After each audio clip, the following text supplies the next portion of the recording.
Hello, this is the week where we are skipping ahead quite a few years from the time around 1800 to the 1820s. And we're also considering a new subject in American history, industrialization and the making of a working class. That is to say, of a group of people who have no other way of making a living than to find a job, than to work for wages for somebody else, to sell their ability to work to somebody else who has a need for wage workers so that they can make a profit, that they can get a return on their capital investment. In other words, we're looking at industrial capitalism as it is coming into being. And of course, this is another piece to the puzzle of our modern world, in that today in America, 95% of the people, of the households in this country, make their living by wage labor, by working for somebody else for wages. So considering how much people talk about entrepreneurship, small business, big business, and so forth, 95% of the people are, in fact, in that category of the working class.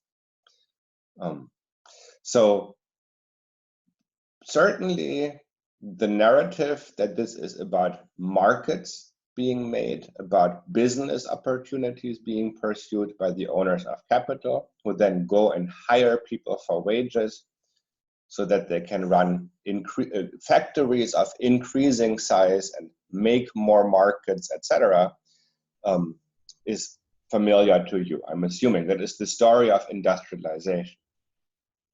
But the part of it that is not about the economics proper, or that doesn't seem to be about the economics proper, but is in fact constitutive for making these economics happen, is the role of government.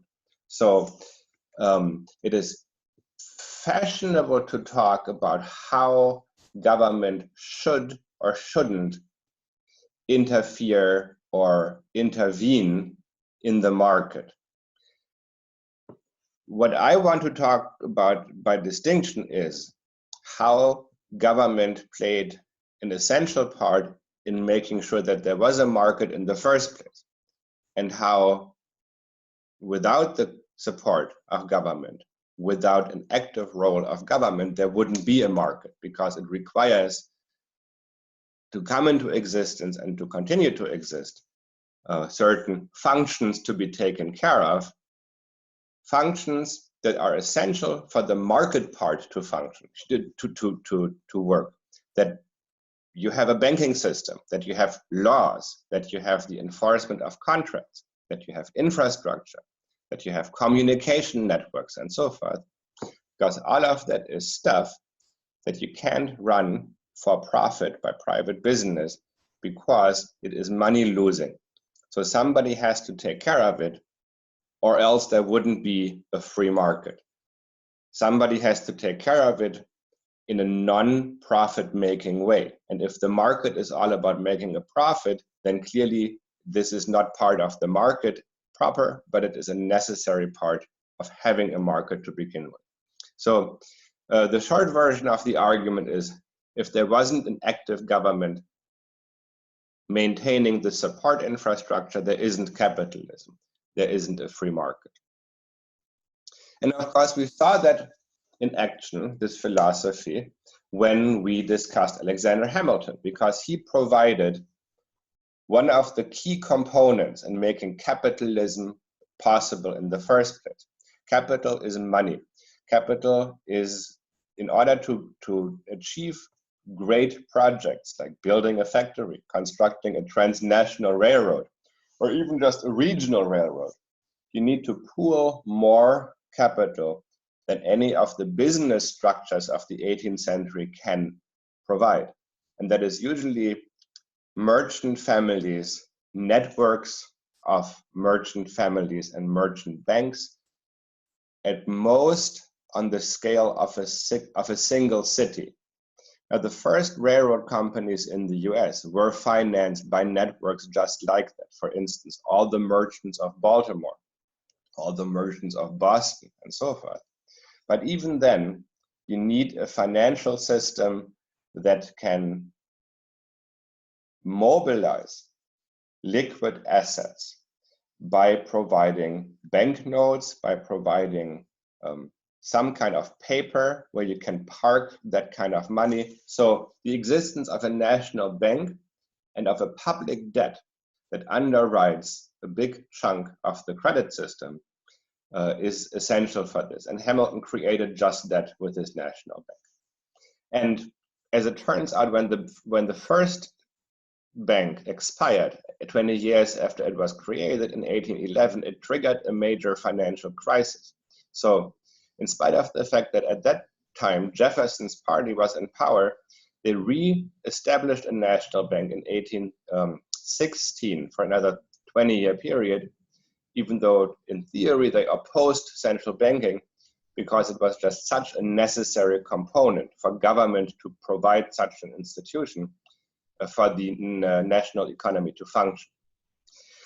But the criticism of the Jeffersonians, and then later on of Andrew Jackson and the Democratic Party, of a national bank was, what you're doing here is you're providing a public service, a public resource. The bank is maintained by the government, which belongs to all of us. But you're doing that to serve a private interest, because making money by investing money, functioning as a capitalist, that is clearly a private activity, not one that is beneficial to the public. So there is a contradiction here. The other thing that Hamilton, of course, pursued, and you remember that is what he argued when he was saying we can't give the initial bondholders who gave their life's savings to the government to finance the war, the Revolutionary War, we can't give them their money back, because if we did so, we would invalidate the contracts established between them and the speculators who bought up these securities for pennies to the dollar. Never mind that this was insider trading and collusion. All contracts at all time have to be sacred, or no contract can be safe. And if you're going to have a free market, people who enter into contracts as agents for their own good in the marketplace need to know that the contract is sacred, and that government is going to go to great lengths to make sure that all contracts everywhere are sacred. Now, this is, of course, not something that people would consider to be logical.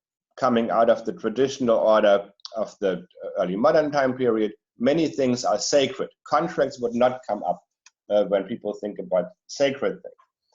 People think about fairness in many complex ways having to do with outcome.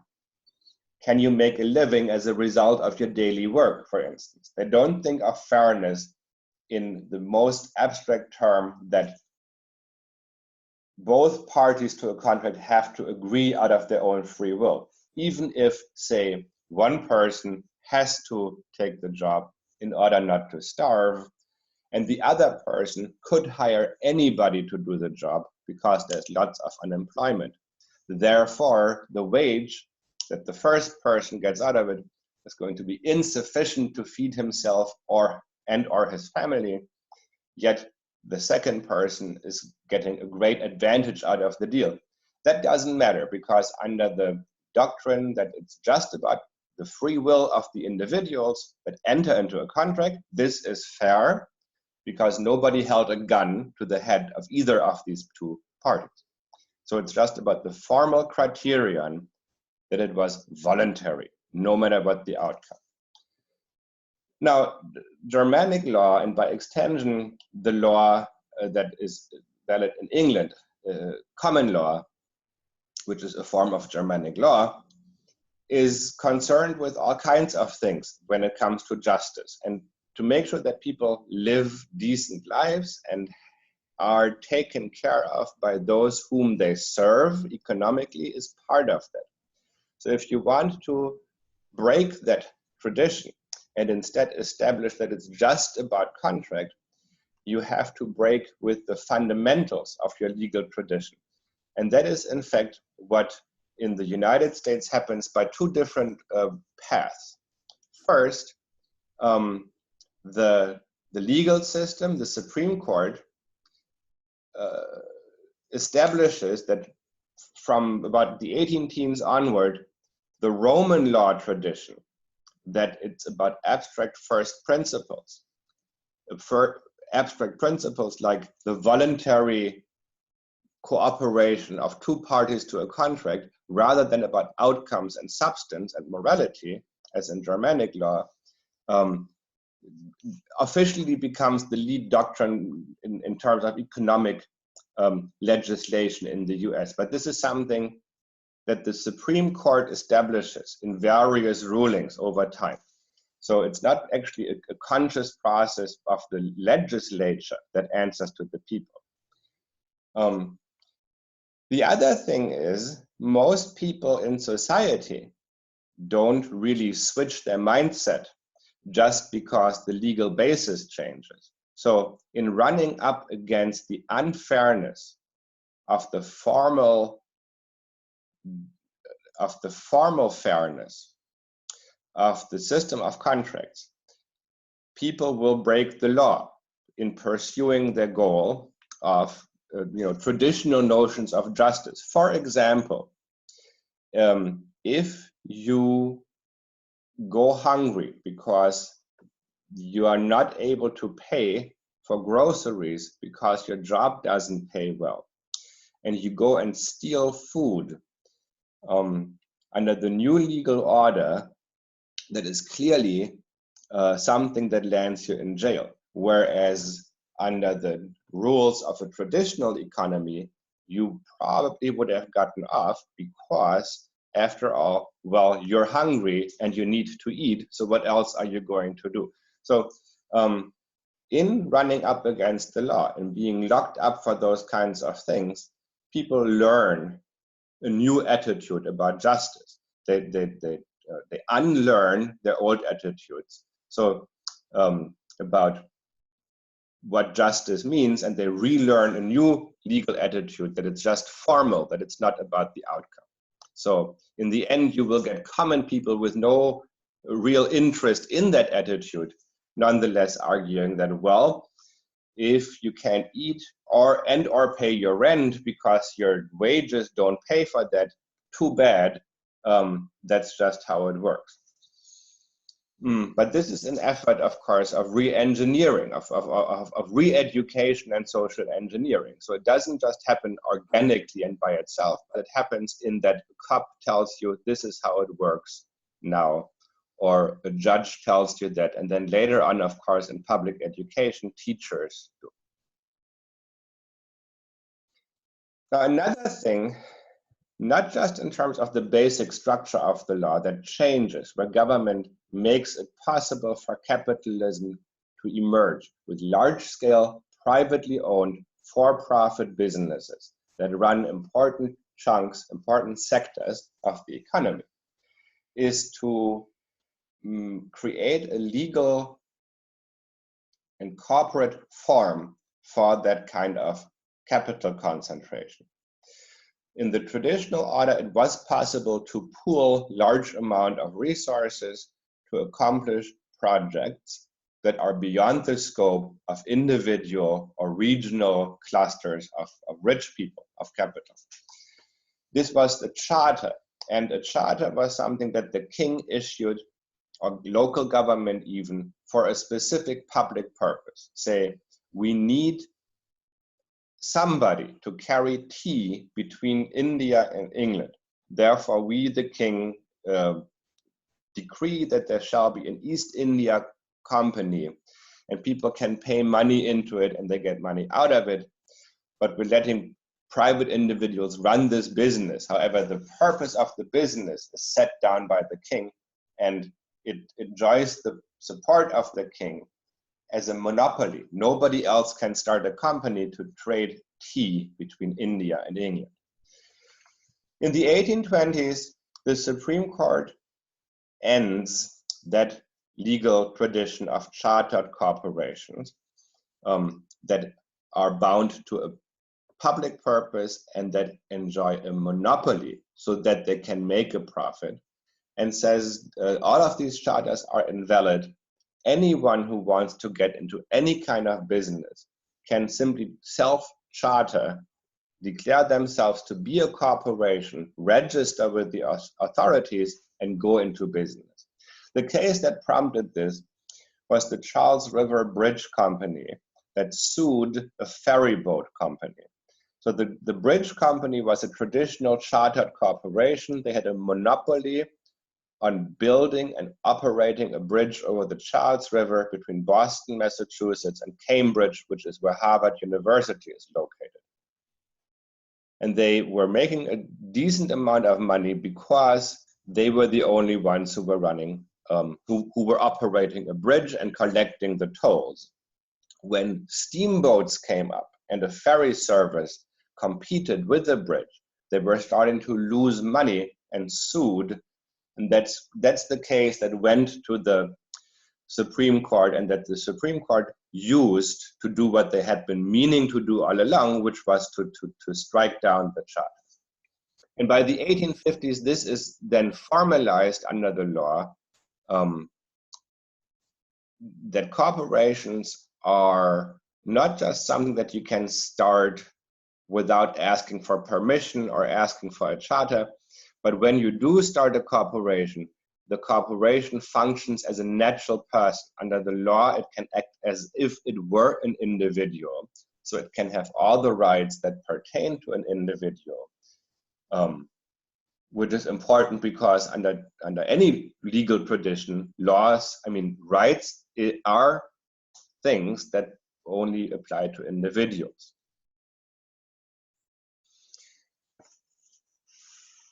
So one of the functions of the traditional model of the corporation was, of course, to make sure that infrastructure and stuff like that would lose money if you had multiple companies competing for the same limited pie were nonetheless taken care of. So either you give a monopoly to one company to run the bridge across the river and make sure they make enough money to actually maintain that bridge, or there won't be a bridge. Or else there might be two bridges and both are decrepit and probably one or the other is going to collapse sooner or later. So that doesn't change just because you change the legal system. There will remain things that cannot be done for profit unless you grant people a monopoly.